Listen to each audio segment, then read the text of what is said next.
Hi, I'm Mark Baum, CCO for FMI Inc., formerly known as the Food Marketing Institute, and this is CPGGUYS podcast. Welcome to the CPGGUYS podcast. Your hosts, Shri Rajagopalan and Peter V.S. Bond, explore how brands and retailers engage consumers in an increasingly digitally driven world. And now, here are the CPG guys. Hi, and welcome to this episode of the CPG Guys. I'm, of course, Shri, co-founder, co-host of the CPG Guys, co-founder and partner of ThinkBlue. Your key to unlocking your profitability potential is builders, connectors, and amplifiers. We shape the future of commerce to drive your growth. Please do listen to my older daughter, Ria Raj's music at www.riaraj.com. That's Riheraj. My younger daughter, Lara Raj, is a member of the Geffen Records Universal Music Group Cat's Eye.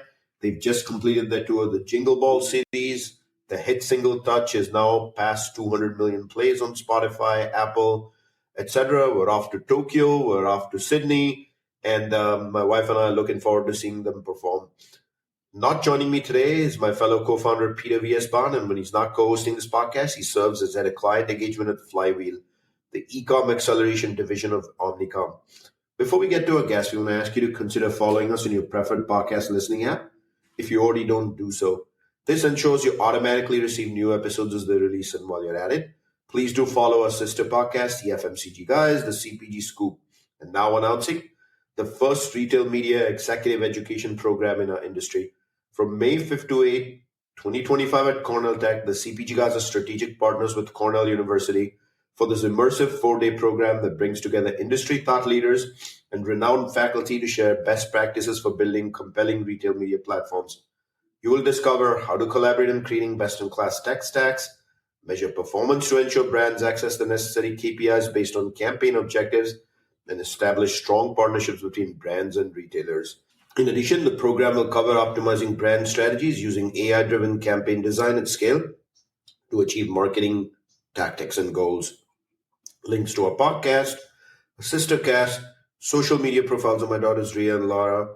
For more information on Cornell's retail media program with us, you can find it in the digital liner notes of the episode. Now, the moment we've been waiting for, the main event.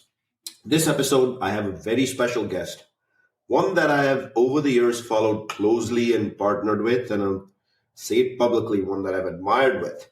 I've admired the company that he works for as well, association, I should say. He's CCO at none other than FMI, the Food Industry Association. What do they do? FMI, of course, is a food industry association, provides leadership to retailers, wholesalers of food, beverage, and consumer products, along with their manufacturer, supplier, trading partners, by facilitating growth and collaboration and promoting their role in feeding humans, let's say families, and enriching lives. Mark, it's both a pleasure and an honor to have you on the CPG Guys. Thank you for joining me. That too generous of you to do it a day before Christmas Eve. Welcome to the CPG Guys. Thanks so much, Shri. It's my pleasure to be here, and happy holidays to all your podcast viewers and listeners out there, and congratulations to Cat's Eye on their phenomenal success. Looking forward to a really happy holiday season as we sprint towards year end in the food industry, but it's my pleasure to be here with you today. Thank you for joining me, Mark.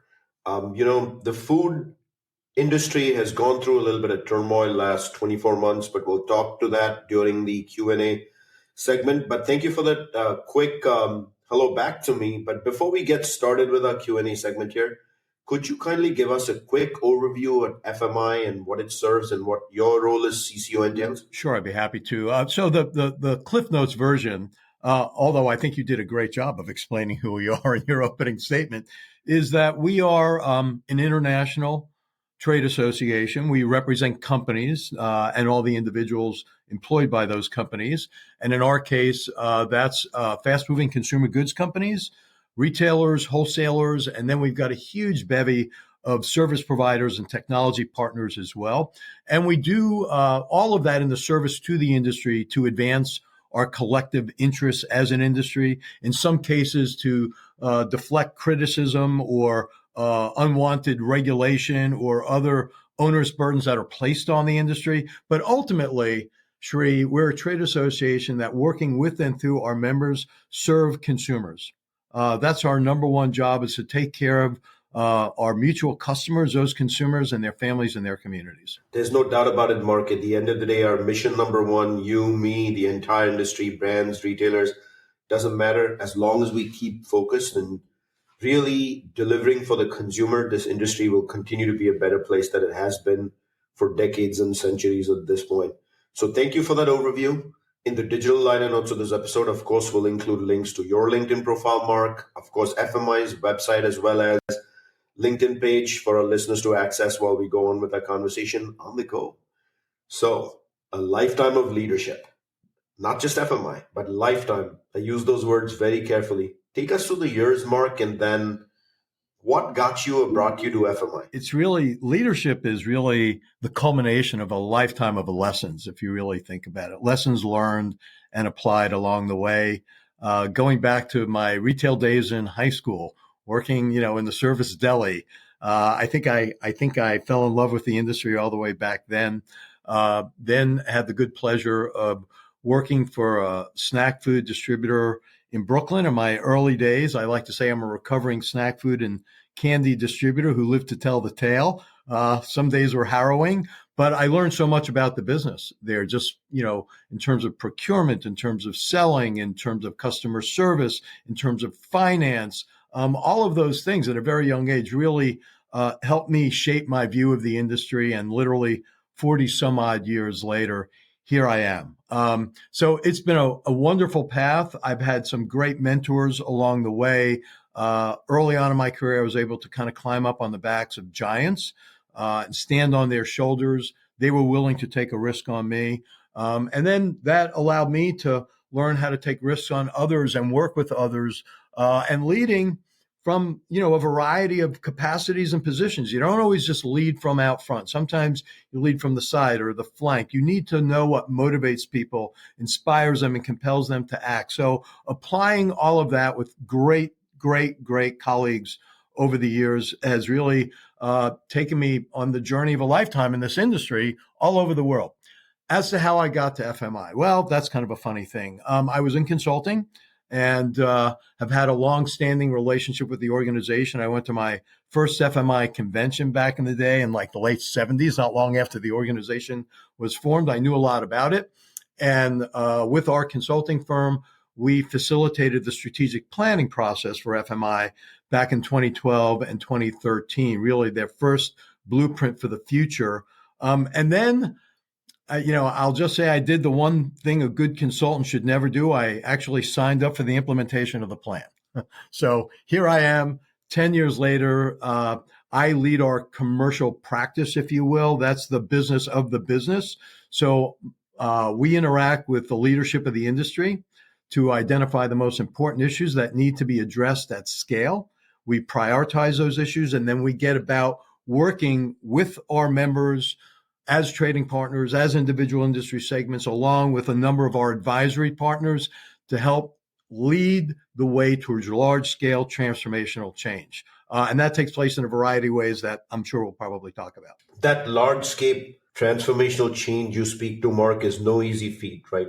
You're challenged every single day, whether it's brands, retailers, creating value for them, but most importantly, you work with several stakeholders. I do remember fondly my first job in retail when I got out of college. I was in this, as you know, in the snack and beverage business for PepsiCo, running a route. I learned more, I got to tell you, in those first few days running a route about the store than I pick up now looking at a scorecard. That said, Mark, talk to us about one or two leadership principles that anchor you every day managing this diverse group of stakeholders that you have to. That's a great question, Sri. And it is challenging. I know as a consultant how much pride and pleasure I got out of helping a client move the business, right? And that's just inside the four walls. Now, think about moving an industry. It's exponentially harder to do. You've got a diverse set of stakeholders, all ostensibly coming together for a common purpose, but you have to stay grounded in it and you have to keep your eyes on the prize. And there's definitely a lot of frustration inherent in that process. And you can't let the frustration get in the way of your achieving your objectives. So I guess for me, the guiding principles around leadership are what I call the 3 Ps. One is purpose. Always have that purpose. That's why you get out of bed in the morning. And to your point about walking a store versus looking at a scorecard, everybody's got a mission and a vision. That's not the same thing as purpose. Purpose is why you get out of bed in the morning. The second is passion. You have to have an abiding passion for this business, and that keeps you true to the cause, and it helps you fight through all the challenges that come at you, sometimes the inertia that sets in, and all of the other obstacles in your path. And the last, and I think this is really important and often overlooked, is pride. We should feel really proud of what we do as an industry. This is a noble industry. We take it, you said it earlier, we feed families, we enrich lives, we take care of society. This is fundamental. Maslow's hierarchy of needs has food as one of those three fundamental principles of the human condition. So that to me is kind of my North Star. And that's what keeps me going through it all. So awesome to hear, Mark. I personally, again, opinion on one, loved that over COVID, there weren't conference rooms for meetings where brands and retailers, we talked to each other. We were able to get in front of the store. That's why for 2 years, every single meeting were. And I'll tell you something, Mark, when you stand in front of that shelf, it always reveals a new truth that you did not discover on a scorecard. I know we're returning back to the conference room model entirely instead of being in front of the store, but I encourage all leaders in America, brand or retail, really doesn't matter. The more time you spend in store, the more you're going to learn, the more you can do what you and I have already concurred is our mission, which is deliver for the consumer. But Mark, that very responsibility in the industry you speak to means we have that ownership of the responsibility to continue to feed families in America as an industry. Each one of us has a role in that. Some may say, hey, my role is to produce. Another one may say, my role is to transport. Another might say, my role is to stock product. Another may say, sell. Another may be marketing. We play the role of media. You play the role of advocacy and partnerships. But you get to see, as a result of advocacy and partnerships, challenges in the industry. As 2024 comes to a close, one of those profound ones is volume. That's not the only one, though. So I'd love to hear from you, Mark. What's on your mind in terms of industry challenges? Is there very few closer to those? You get to hear all sides of the fence. And what are today's challenges for retail that really need to be addressed in 2025? Sure. Maybe I'll go from macro to micro, but I do want to make just one comment about retail, because it's, as A.G. Lafley, the retired CEO of P&G, once said, when that consumer's standing at the shelf, that's the moment of truth. Or to paraphrase the bard, Shakespeare, that's where they decide to buy or not to buy. So it's critically important. There's no substitute for that. Or sticking with kind of my wonky analogies here, as I always say, you have to understand retail, because that's where, anything is possible. Or as Mary Poppins once said, even the impossible. So there's no substitute for it. But taking a step back from that, if I look at the challenges that we confront as an industry today, first of all, at a macro level, and you sort of insinuated this earlier on, Tree, we are in an age of ongoing uncertainty, ambiguity, volatility, and instability. And that's anathema to the historic workings of our industry. But we've been in that state for several years now, and we've managed to work through it. But again, it continues to change. We have a new political administration coming into the U.S. We can talk a little bit more about that later. There's political change sweeping the globe. There are new sort of economic alliances. There's coupling, uncoupling, recoupling of economic partnerships. So we're dealing with that on a macro level. And that, not having a clear line of sight to those outcomes, that presents challenges.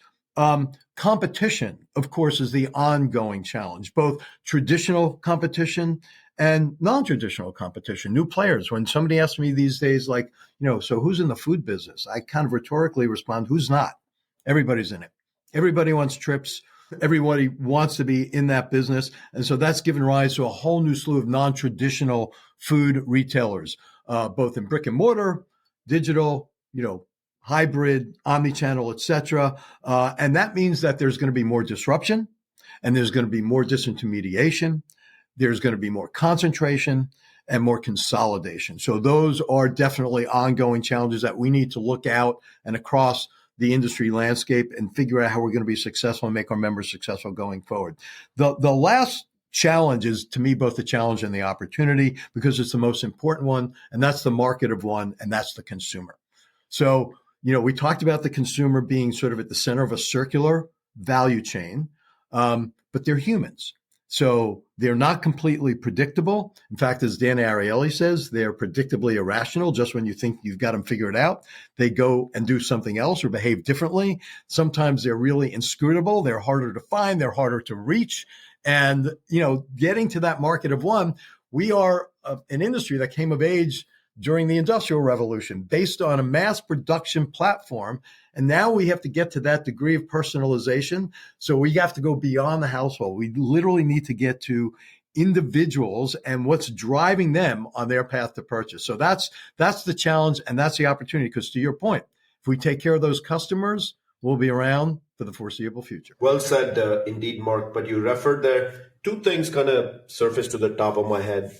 One is the political change, not just a US phenomenon, but a global phenomenon. So we should probably talk about that and why that matters, especially since this is the food business. And then the second one I wanted to briefly touch was the surface level of inflation. Inflation has hit us hard over the last 4 or 5 years. I mean, nothing new here. You can say, thanks, Einstein, but nothing new here. That said, Mark, we are now lapping 2 years of increased costs, increased prices, things of that nature. So if I wore a retailer manufacturer lens, is 2025 the year where we, as a consumer, we have no choice but just to, I would say, adapt and accept the inflated level of pricing? Or are we still struggling with volume and it's going to continue to be a challenge overall? Yeah, let me back out to the first question, because that'll kind of take us into the discussion on inflation. The political environment has changed. Back in 2016, when Donald Trump was running for president in the U.S., that notion of populism was almost novel at the time. Now it's not. It's gone mainstream. It's sweeping the globe. If you look at elections in India, in the UK, in the EU, now you look at what's happening in individual member companies in the EU. Two of the most important, Germany and France, are really, really, really struggling. So it's not just kind of a novel idea. Populism is sweeping the globe. And I think the difference this time, Shri, and in the past is this wave of populism is a little bit less reliable when it comes to sort of the outlook on business. So, for example, populism associated with the Republican Party to a large degree in the U.S., Republicans could somewhat reliably be counted on to be more business friendly. Regulation was responsible, less burdensome. Not so much these days. I mean, there's a lot of distrust of business, particularly big business. We saw that. The living proof of that was kind of the blowback we got on the proposed Albertson-Kroger merger. So it's going to be hard to say how it will manifest itself going forward, but we're going to have to be up on our toes, particularly given the emphasis that this incoming administration has placed on, their slogan of Make America Healthy Again, a lot of pressure on food per se, particularly ultra-processed food and highly refined ingredients. We have some ideas about how we can advance our agenda and have a seat at the table and make our points known, but that remains to be seen in the months ahead. With regard to inflation, you can talk about the genesis of it. A lot of folks in this industry have never lived it. I mean, the last time we had this kind of inflation was back during the 1970s. So a lot of food industry leaders had never even lived through, much led through. Mark, I don't mean to interrupt you, but what you just mentioned is something pretty profound. Not that I want to use the word profound for everything here, but when you haven't experienced it in a 2 or 3 decade career, it's tough. And you're 100% right. That's what we're going through. I had never experienced this level of inflation and managing to it in 3 decades in CPG. No, in fact, we went through a very, very extended period of deflation in CPG. Listen, first of all, we're also a highly efficient business. We deliver food from farm to fork for less than 10 cents of your after-tax dollar in this country. We are the envy of the world. Hard for the mind to the mind takes that for granted when you stand in front of the shelf and you expect to buy something for $4.99, but the way you describe it, Just think about that for a second, Mark. For less than a dime, you can't get a piece of chewing gum for a dime. Even our colleagues over the pond don't have that kind of efficiency built into their system. Now, it's of little comfort when you still see the price of eggs shoot up or milk or bread. I mean, we look at the price of staples as kind of the baseline, and we don't want to see what I'll call accessible proteins, low-priced proteins become inaccessible. Particularly, we have a lot of food insecurity in this country to begin with, too much as it is right now. Having said all that, these factors, these levers caused inflation, and we've been living with it for a couple of years. Unfortunately, it kind of coincided with going into a political season, so we became a political punching bag in some ways for both parties at this point in time. And as one of our economist advisors says all the time, inflation goes up like a rocket and comes down like a feather. So it's taking some time. We continue to advise through our platforms to consumers to, see that inflation actually has come down. You're still paying more, but not as much as you were. You paid less for Thanksgiving dinner this year than you paid last year. It's going to be tough, and we have the sort of the threat of looming tariffs and trade considerations that could provide a huge spike in input costs. We have the immigration and labor issue. These are all variables, Sri, that could be with us for a while. But I don't accept the fact that consumers have to accept the fact that this is just the way it's going to be. We're going to do everything within our power to narrow the spread between the PPI and the CPI and continue to produce, quality, nutritious, delicious foods that Americans can afford and have access to. Mark, as I think through that inflation issue, the number one thing that surfaces to the top of my head is we're so focused right now, as you mentioned correctly, on the political rhetoric, on something huge and macro. And as you've already pointed out, inflation tends to come down like a feather, not like a rocket, right? In that sort of scenario, what I've urged brands and retailers over the last 2-3 years to think about is how you solve opening price points at the micro level versus trying to solve every price point, every pack size, every aisle, figure out the staples that used to feed America's families every single day, fix the opening price point. It's better than lethargy and no action. And then build from there, make a 5-year plan. Do nothing doesn't work. Do too much doesn't result in outcomes. But I look forward to that as I move to the next one, Mark. This one's an obvious one. No senior leader in the industry today can get around the word retail media. Love it, hate it. It's really occupying mindshare, whether it's delivering against that or whether it should, all debatable. And that's the question I'm going to ask you. Demystify, does it deserve to occupy the level of mindshare that it does? What matters here?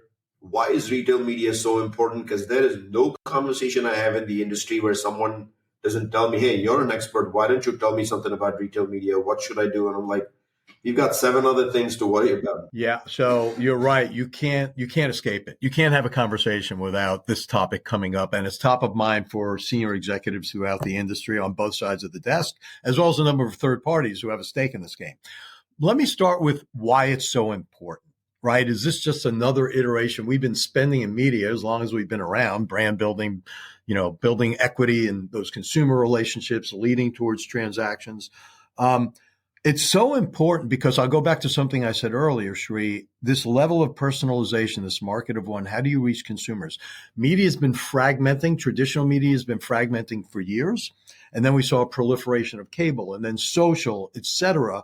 And now it's not fragmenting. It's splintered. It's shattered into a million different pieces. So how do you reach those consumers? Well, retailers have them as their customers. They've got those captive. You go into a big box retailer and they've got literally, tens to hundreds of millions of customers coming through their door. That's very, very, very attractive. Now, the question is, how do you reach them in a meaningful way? How does the retailer monetize? How does the CPG company get ROI? Those are very sort of nascent questions right now. We're in this embryonic stage where it's really accelerated exponentially the last couple of years, and capabilities are starting to ramp up some. Again, retailers are, for the most part, not traditional marketers in the sense that they don't have that sort of, classic CMO agency outlook. So in some cases, they're learning those skills. Within CPG, you know very well through your own career, Shri, you've seen it go from pull to push and now maybe back again. Where's the money going to come from? Is it a reallocation of consumer dollars, or does it come from partially, what's been allocated for trade on the push side? Where in the funnel does it come from? How do you measure your success? What are the agreed upon KPIs? How do you make use of the data, which to me is really the currency in all of this, first party and otherwise? All of those things are starting to be mapped out, because otherwise, it's not going to be kind of the bright, shiny new toy forever, and it's not going to have legs and staying power unless we figure it out. FMI is working really hard with some of our partners to really both demystify it as well as kind of organize it, activate it in a way that we democratize the opportunity for members on both sides of the desk. We're not just making the business case, we're defining kind of the roadmap. We're getting to a common language. We may not get to standards per se, but I think we'll get to standardization. And I think that will help the industry going forward. So much more to come over the next couple of years, and much more to come from us. But right now, for those who are still on the sidelines, it's getting late in the game already. You better get in, you better get on the field, and you better come up to speed in a hurry. Thank you for that. Now, Mark, you were here on the show maybe a couple months ago in November around the Thanksgiving timeframe with Liz Buchanan from Nielsen IQ. Y'all spoke of a report to be published at the release of this recording. It'll only be a couple weeks away from FMI Midwinter. Y'all are releasing a report, very high level, Mark. What can the industry expect? Yeah, we're real excited about this, and we're thrilled to be partnering with Liz and her team at NIQ. We will be publishing around towards the end of January. We'll also be presenting to our board, to the members in attendance at FMI Midwinter and the like. I think you'll see three high-level components to this report. One, really just kind of what's the story about retail media, right? It's not just the networks, it's the strategy, it's all of the components, why it's important, what it's about. We're going to provide a forecast where we think this is going to go over the next several years. Then we're going to get into some of the details around the framework for retail media. So the first part will really be for executives. Here's a good summary. Here's what you need to socialize with your team. The second part's going to be for what I'll call sort of the practitioners, the folks who are on either side of that desk and some of their third-party providers. Here's the framework. Here's how we need to be thinking about it in that level of detail. And then the last piece is really just going to be kind of a glossary of terms so that we do have a common language, so that we're all talking about the same thing. And then we're going to build on that from there. But there's been a lot sort of written about retail media over the last couple of years. There's a lot of noise. This will attempt to break through the clutter and be very, very specifically oriented towards the FMI membership and the industry at large. I, for one, will be looking forward to reading that report, Mark. And you're always welcome to come back on the CPG Guys and share it as well, which I'm 100% sure we will find a way to partner with you and do that and speak to the different outcomes.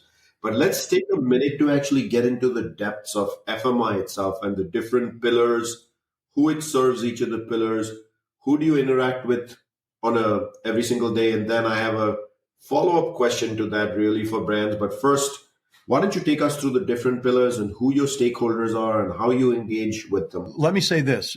In terms of how we view the pillars, we have three lenses on the world. We advocate, we educate, and we collaborate. And I might add a fourth, we also communicate, right? So that's, advocacy is interacting with government for the most part at the federal, state, and local level. I'll talk a little bit more about that when we identify stakeholders.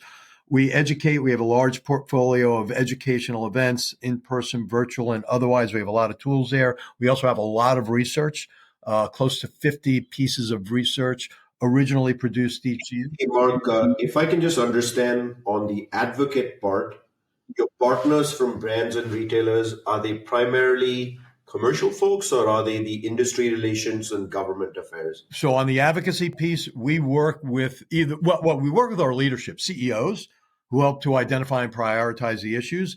And then it's their public policy people working with our very extensive public policy team, our government relations folks, that really roll up their shirt sleeves, get into the regulatory agencies, work with lawmakers on Capitol Hill, with the White House, increasingly in today's world with state houses as well, municipalities, State's Department of Health. So it's really the experts in the field, Sri. I'd say, Mark, the industry takes the advocacy a lot for granted. The brands that I've worked with, arguably $1 trillion of market cap across all of them, it was not an area we often spoke to, but took for granted that FMI was doing. I'd urge brands to do a better job of working with you on the commercial side to really get into details. And maybe there are better outcomes to be scripted. Thank you for that, Sri. I'll say this, though. So for small companies, we are their advocacy. They don't have the depth to field people in Washington, maybe in state houses as well. And for our larger members, like some of your former employers, I mean, they've got, in some cases, they may have a larger staff in Washington than we do.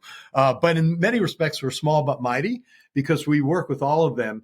And that way we leverage that collective interest as well as all the local stakeholders who are voters in the districts of our legislators. So thank you for that. To me, Mark, working with you on advocacy is a collective voice as opposed to an individual voice for one issue. And I think that's the difference brands need to understand and embrace and up the ante in this particular area. Yeah, I think you're right, Sri. And I'll say this. While large companies can do a lot for themselves, they don't necessarily want to be on the sharp end of those issues. And that's why FMI as a collective can be the umbrella under which they gather. Sometimes it's the shield, and sometimes it's the point of the spear, depending on the issue and the position we take. So that's advocacy. Talked a little bit about education. And then we communicate. We are the voice of the industry to a variety of stakeholders, and I'll get into the stakeholders in a second.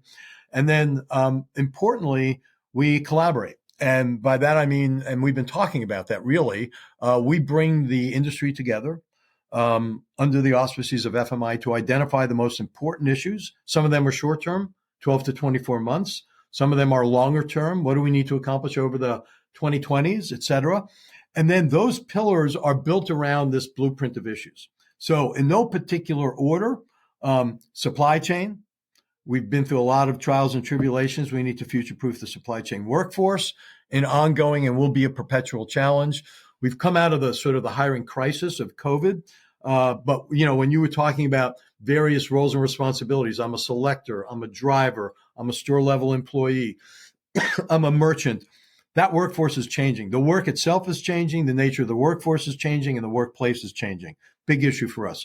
Society and marketplace dynamics. We alluded to this earlier, Sri. Big issue for us, both in terms of competition, the way people behave in society, and the way they interact with our members. Big issue. Sustainability has gone from sort of off stage to close to center stage. Issues like, climate and carbon management and scopes 1, 2, and 3 emissions are now really important, not just if you're a publicly traded regulated company, but even if you're a small company, because your lenders want to know, your risk managers want to know, your employees want to know. By the way, your kids want to know, your families, they're driving a lot of those changes today. Your values as a company are as important as the value of the products and services you're providing. Certainly the consumer is the beginning and end. So consumerism is an ongoing, perpetual, imperative issue. You can never know enough about your consumer. We focus a lot of our research on that. And then in the center of all of it is technology. Technology is the great enabler, and it touches every facet, not just of our businesses, but of our lives as well. And if you're not technology enabled or driven, you're going to be competitively disadvantaged. Our stakeholders, so government.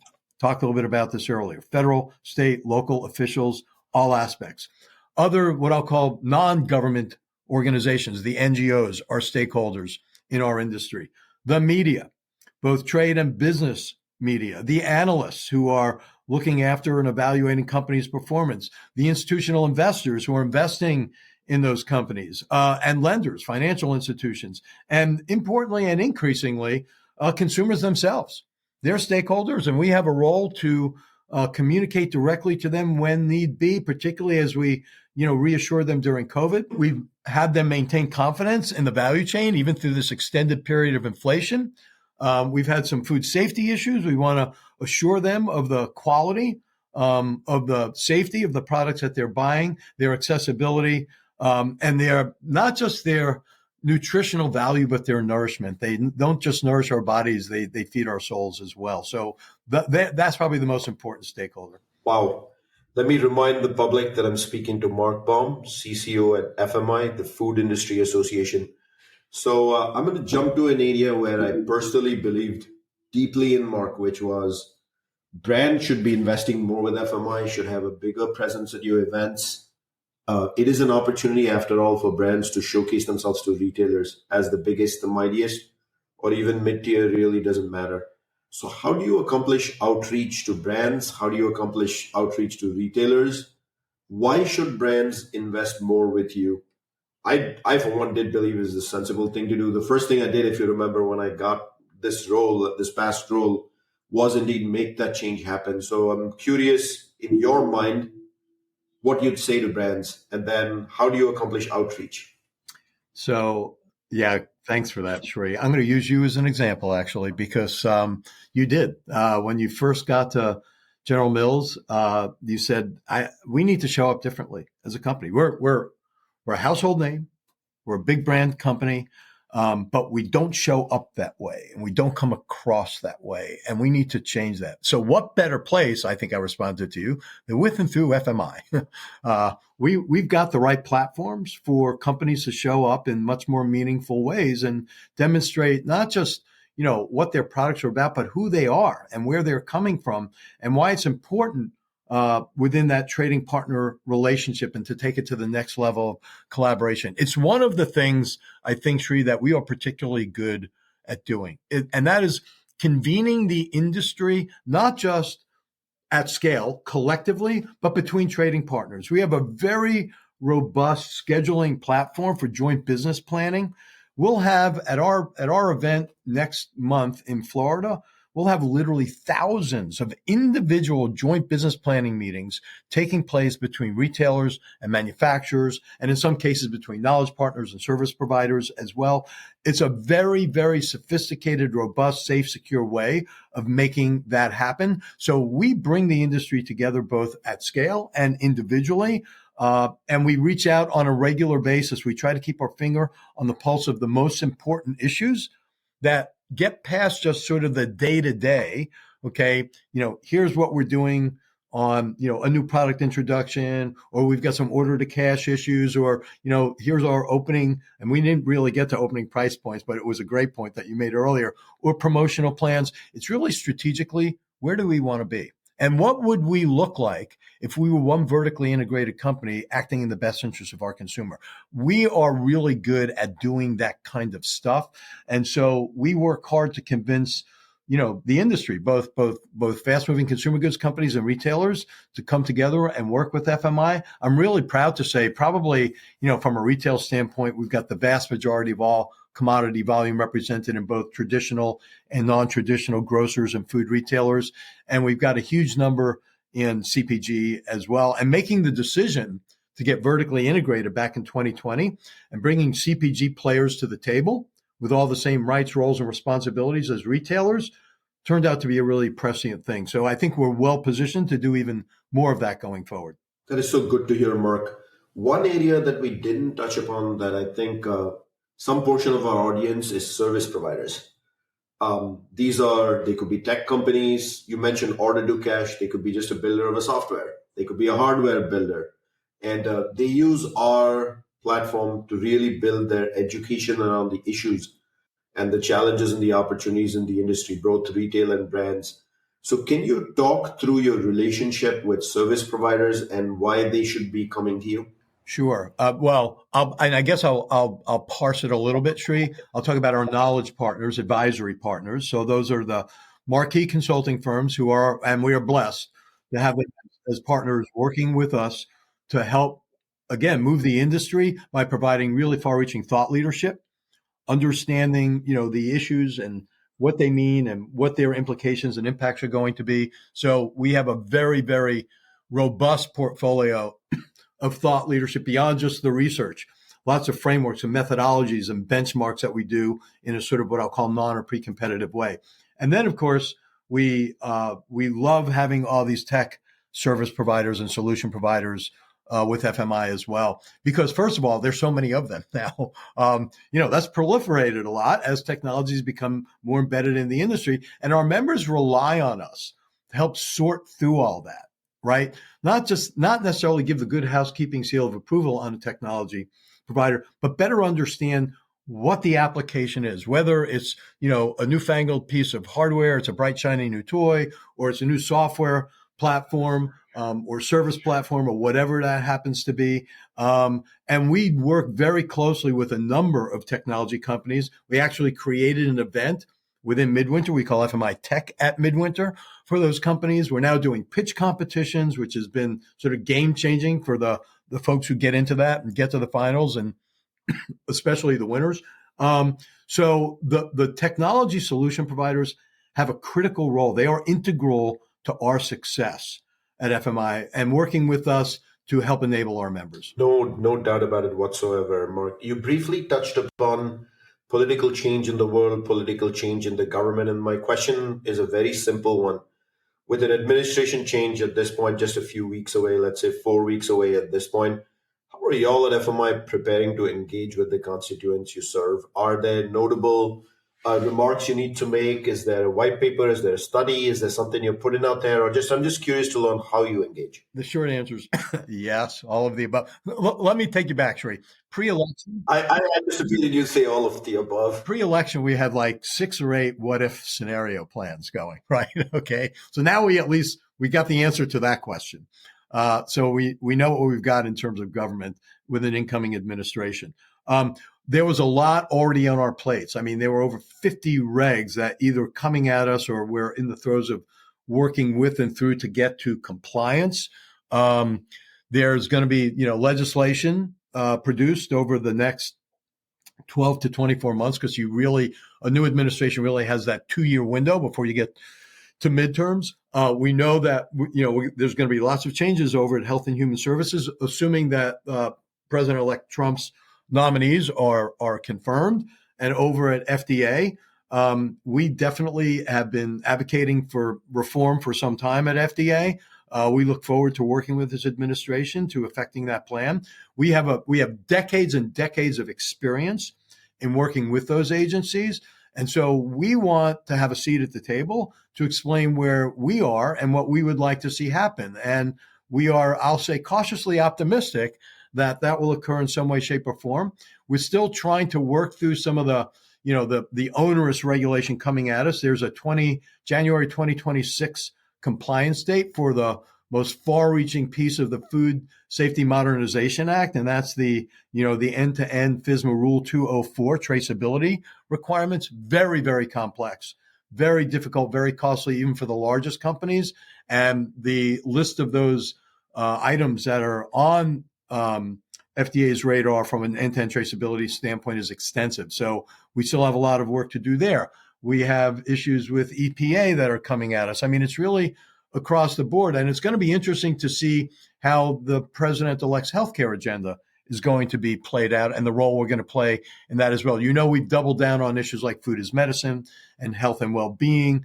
And, the whole healthcare system with healthy payment cards and the like, and longevity issues are all front and center, I think. And I think we're going to work really, really hard to be a part of that conversation and see that enacted over the next couple of years with this. No doubt about it, Mark. I do look forward to what the positive change will be. One thing I worry about is indirect inflation. We have a tendency to discuss direct inflation and pricing, but indirect inflation, traceability may just cause indirect inflation due to the cost of implementing outcomes. So I'm curious about trends in the industry. How does FMI stay abreast of trends in the industry? How do you do? And if so, how do you train your staff? And then personally, Mark, what are 1 or 2 trends that are top of mind for you outside of retail media? Yeah, so great question. And, and it's interesting you asked that, Sri, because a number of our members actually rely on us to look up and out on their behalf. Particularly in the trade. I mean, there are obviously exceptions, and I'm always in awe of retailers because they're the greatest merchants on the planet. right? I mean, they literally they know what's in every aisle, what's given over to every end cap, what they're hedging for the price of gasoline. I mean, they are hands-on merchants.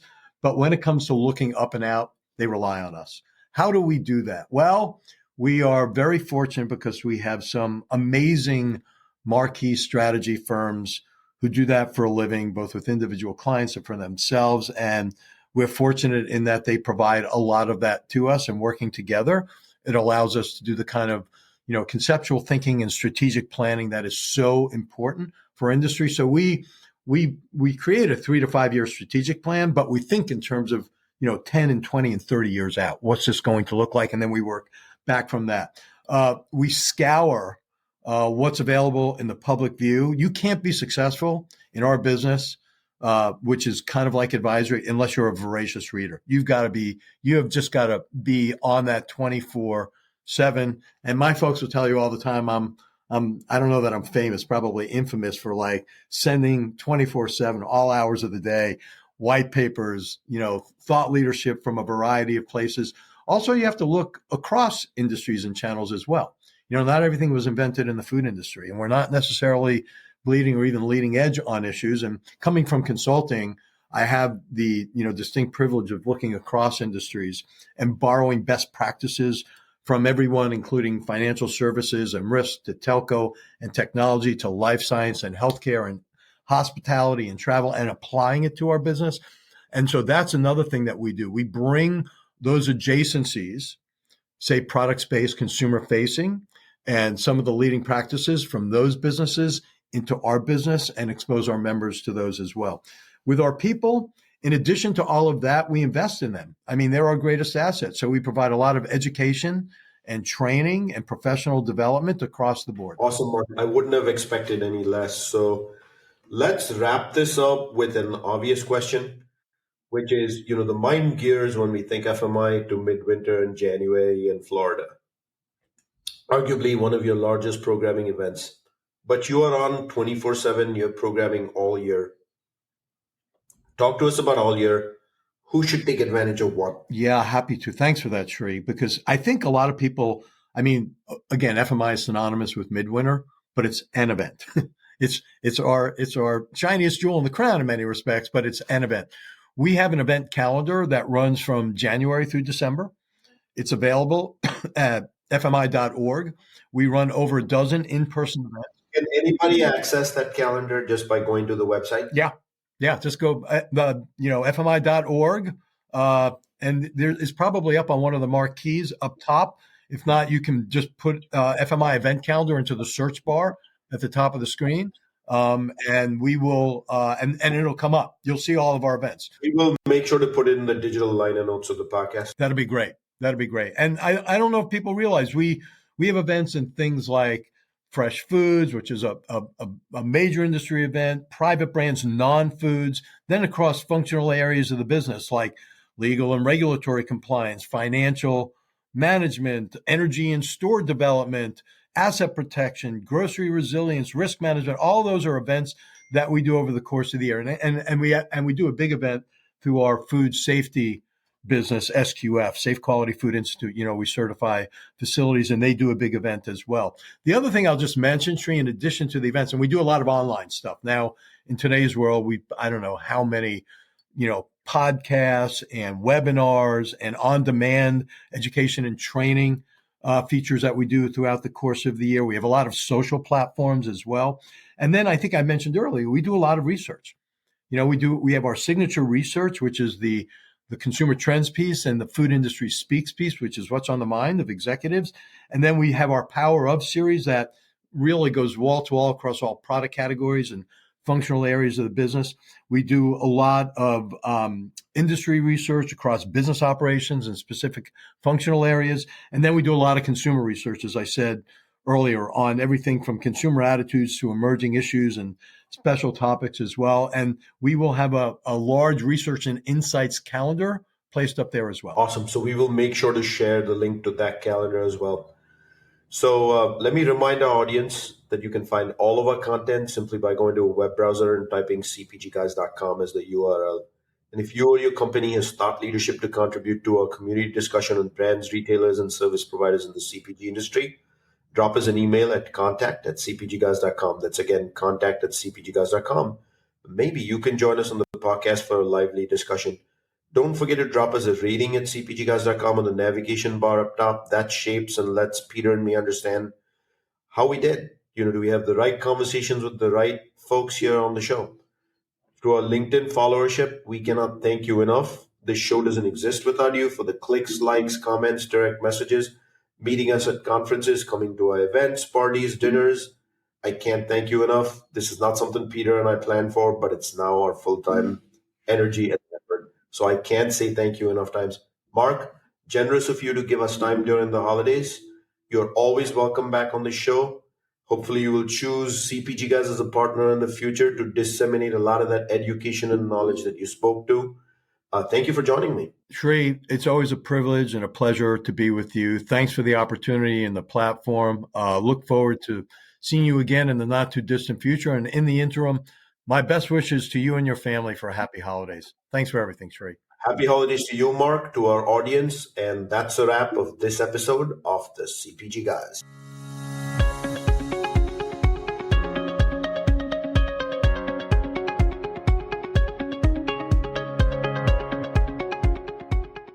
The content in this podcast episode is provided for general informational purposes only.